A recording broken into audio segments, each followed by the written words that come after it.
tá? Ainda temos aqui a família do picornavírus. O picornavírus, que é a família Picornaviridae, ele vai aí ter como representante os enterovírus que são causadores da poliomielite, e também os rinovírus, causadores do resfriado comum, né? Rinovírus tem esse nome por conta do quê? Por conta que a sua porta de entrada é o nariz, e rino significa nariz, tá? Os poliovírus, que é os enterovírus, eles vão afetar aí principalmente as crianças e é transmitido pela água e pelos alimentos contaminados, então eles vão se multiplicando no intestino. E aqui uma forma de prevenção contra a poliomielite é a vacina da gotinha, que é o Sabin.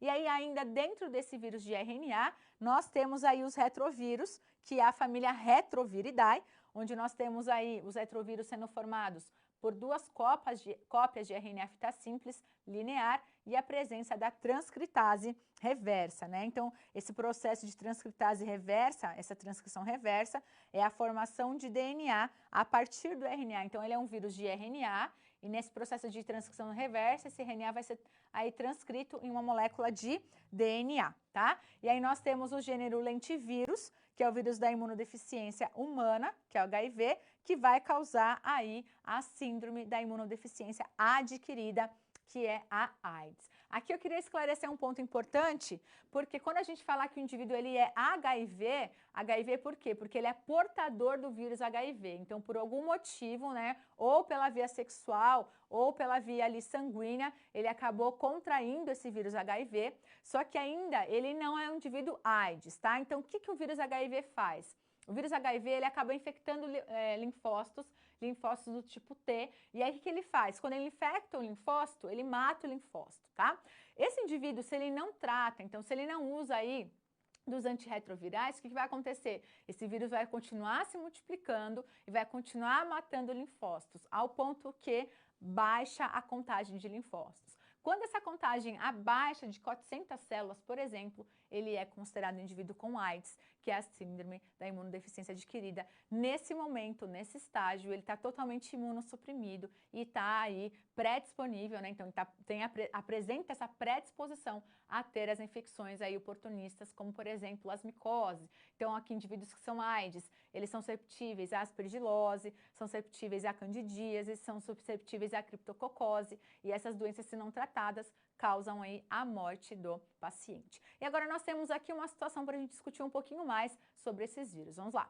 Então nós temos o caso de Beatriz, de 14 anos, que comparece ao PS do hospital com queixa de coceira e aparecimento de pequenas protuberâncias em formato aí de couve-flor nessa região genital, né? Então, qual que é o possível agente etiológico responsável por esse condiloma acuminado e qual seria a principal medida preventiva eficaz para essa doença? Então, aqui nós estamos falando do HPV.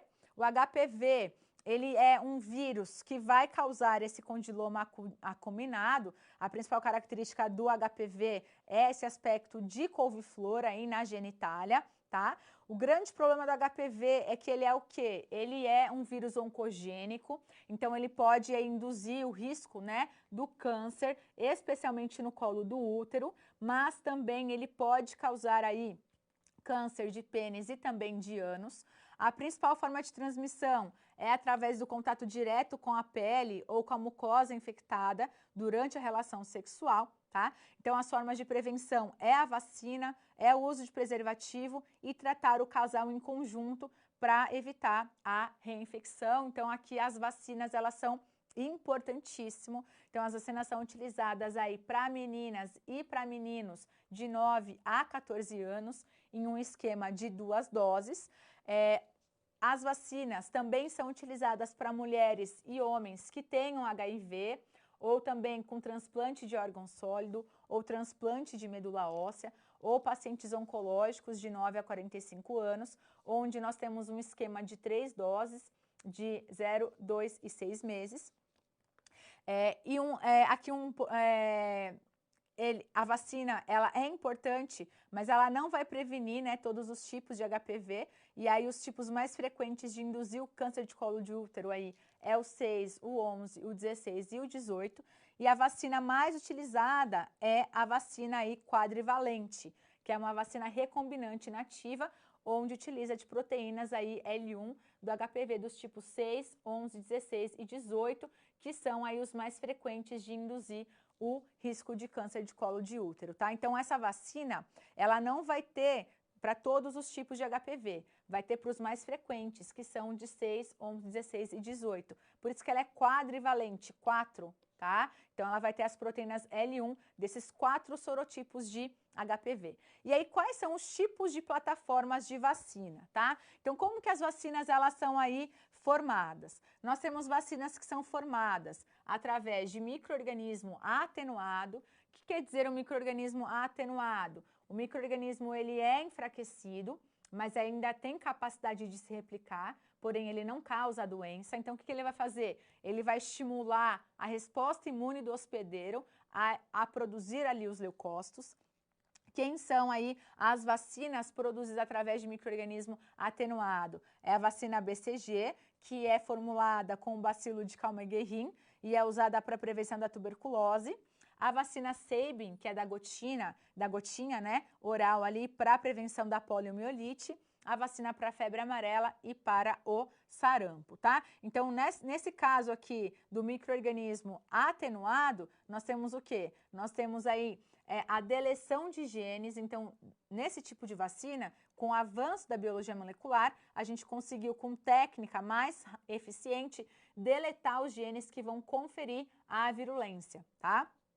Ou também nós temos aí os vírus onde tem a otimização dos códons, tá? Então, aqui essa estratégia se aproxima muito da infecção natural, por isso que ela é imunogênica, tá? O micro-organismo está atenuado, então ele não vai causar doença, mas vai se replicar, então vai estimular a resposta imune, e ele estimula tanto a resposta imune celular quanto a resposta imune humoral do paciente, tá? E aí nós temos aí as vacinas de micro-organismo inativado. Então, os micro-organismos são mortos, inativados por processos químicos, utilizando, por exemplo, formaldeído e beta-propiolactona, ou métodos físicos através da radiação ultravioleta, tá? Então, aqui, nesse do micro-organismo inativado, nós temos como exemplo a vacina da gripe, do H1N1 e o H3N2, tá? Onde nós temos aí 2 cepas de influenza do tipo A e uma cepa de influenza do tipo B, e de micro-organismo inativado também foi utilizada a Coronavac,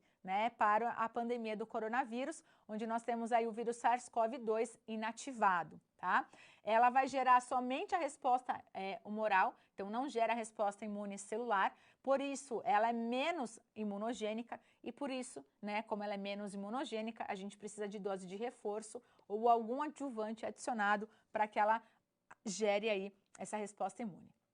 Nós temos as vacinas do tipo proteína recombinante, onde aqui vai ser escolhido, né, o antígeno proteico mais imunogênico. Isso daí vai ser seguido de uma transfecção de uma célula bacteriana ou uma célula fúngica que vai codificar esse gene que vai codificar esse antígeno mais imunogênico, tá? Aqui, essas proteínas recombinantes, elas são pouco imunogênicas, então eu preciso bastante de dose de reforço, porque induz fracamente uma resposta aí imune, tá? E aí, especialmente, nós temos o vírus da hepatite B, através aí da glicoproteína HBsAg, tá? Então, aqui nós temos aí a necessidade de dose de reforço contra o vírus da hepatite B, e as vacinas de subunidade. As vacinas de subunidade são aquelas compostas por micro-organismos ou toxinas inativadas. Então, ela tem o antígeno purificado através de micro-organismo ou de toxina inativada, com o uso de adjuvantes aí, devido a uma baixa imunogenicidade, tá? Aqui há um uso bastante efetivo dessa plataforma para a prevenção de doenças que são causadas por quem? Doenças que são causadas por toxinas bacterianas, tá? Que é a vacina tríplice bacteriana, DTP, que significa DTP, difteria, tétano e coqueluche. Bordetella pertussis é causadora da coqueluche, e a vacina contra o pneumococcus, causador da pneumonia, e a Haemophilus influenza, também causador da pneumonia, tá? Então, aqui nós temos o quê?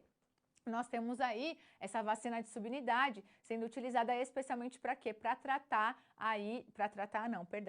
prevenir essas infecções que são causadas por toxinas bacterianas, a DTP, que é bastante ali utilizada especialmente quando a gente é criança, né, para prevenir contra a difteria, o tétano e a coqueluche, que são infecções bacterianas, são infecções causadas por bactérias. Então utiliza-se dessa plataforma como uma forma de prevenção para esse tipo de doença.